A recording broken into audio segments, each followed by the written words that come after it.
Assalamualaikum warahmatullahi wabarakatuh. Alhamdulillahirabbil alamin. Wa bihi nasta'inu ala umuri dunya waddin. Walhamdulillahilladzi hamdan katsiran kama amara. Asyhadu an la ilaha illallah wahdahu la syarikalah. Wa asyhadu anna Muhammadan abduhu wa rasuluhu la nabiyya ba'dah. Wassalatu wassalamu ala asyrafil anbiya'i wal mursalin Muhammad wa ala alihi wa ashabihi ajmain. Amma ba'du. Ini adalah ceramah Buya yang ke-25 berkenaan dengan sejarah baginda Rasul Nabi Muhammad sallallahu alaihi wasallam.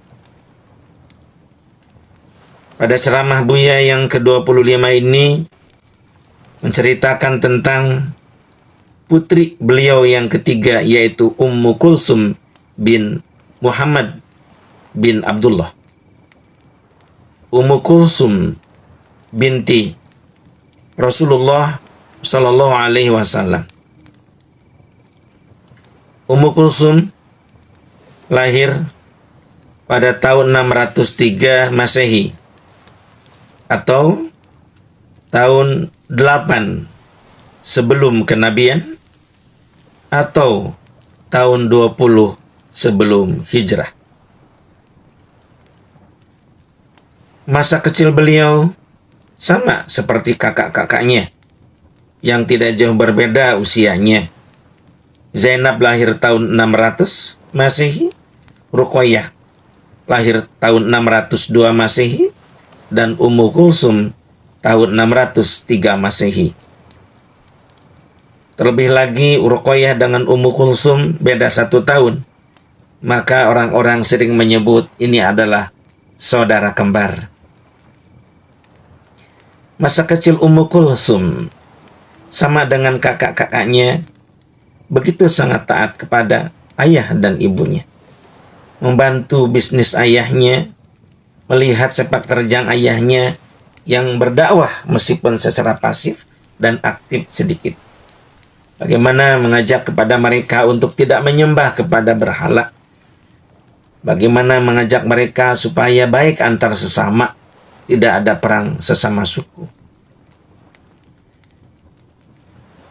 Ummu Kulsum berparas cantik.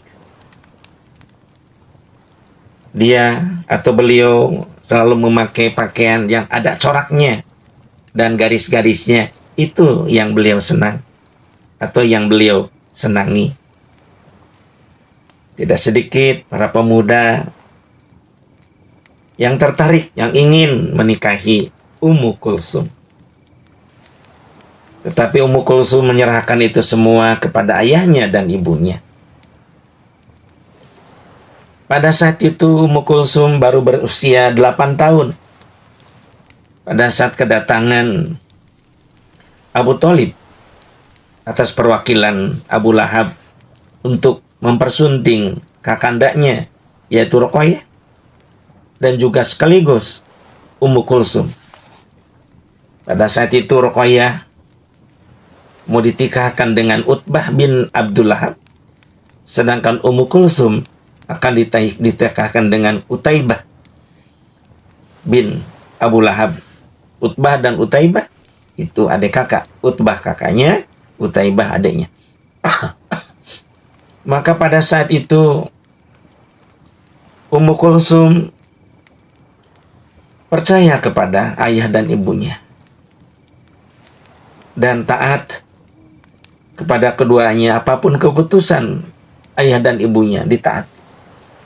Pada saat itu Ummu Kulsum berusia 8 tahun dan menikah dengan Utaibah bin Abu Lahab. Sedikit berbicara tentang pernikahan muda di zaman itu, sebetulnya dalam hal ini didasarkan kepada budaya. Kemudian setelah Islam untuk ajaran baginda Rasul sama dengan nabi-nabi yang lain. Untuk umat akhir zaman ini ditentukan bahwa ketentuan pernikahan itu setelah seorang perempuan itu haid. Dan pernikahan muda dalam ajaran Islam ini sebetulnya menjadi barokah. Tetapi tentu saja pernikahan muda atas bimbingan orang tuanya.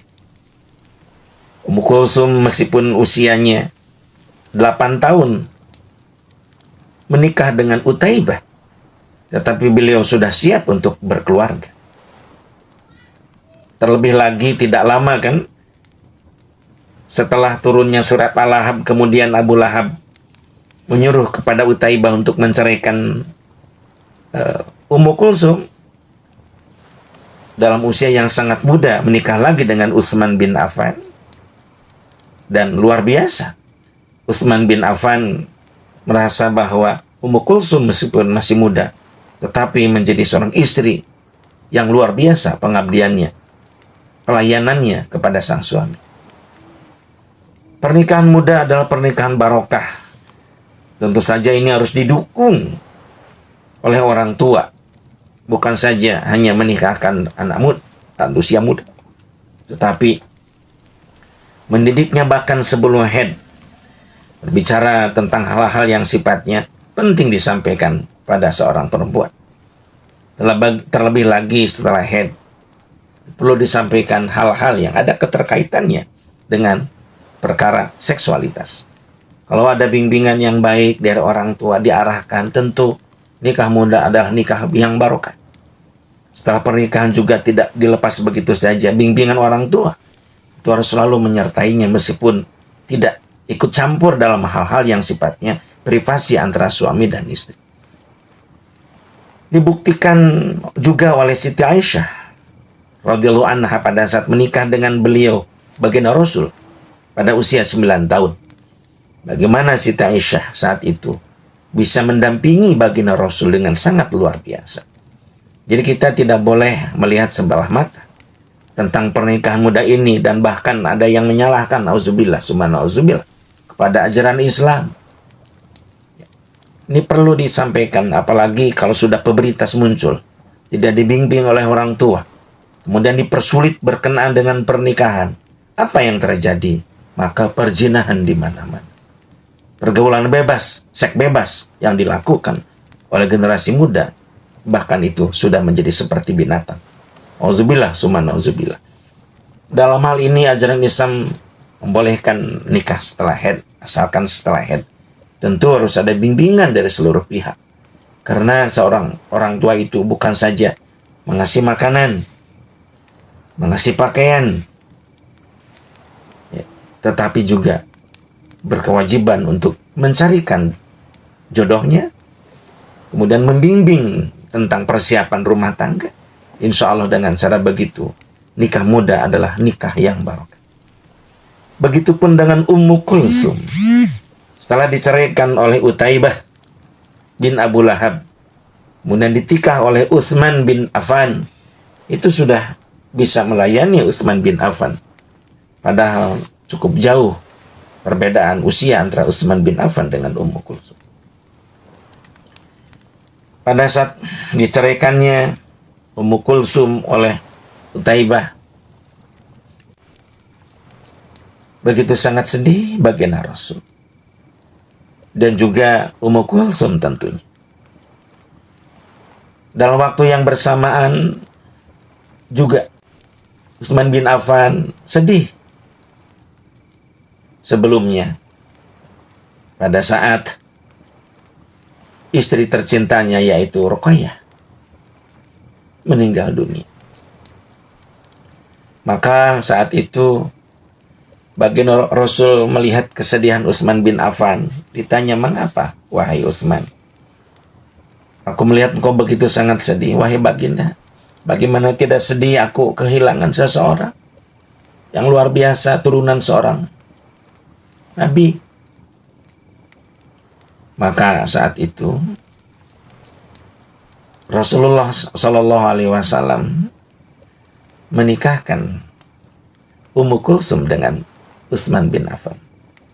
Rumah tangga Ummu Kulsum dengan Utsman bin Affan berlangsung selama 6 tahun. Dan qadarullah, Allah tidak memberikan keturunan dari pernikahan Ummu Kulsum dengan Utsman bin Affan.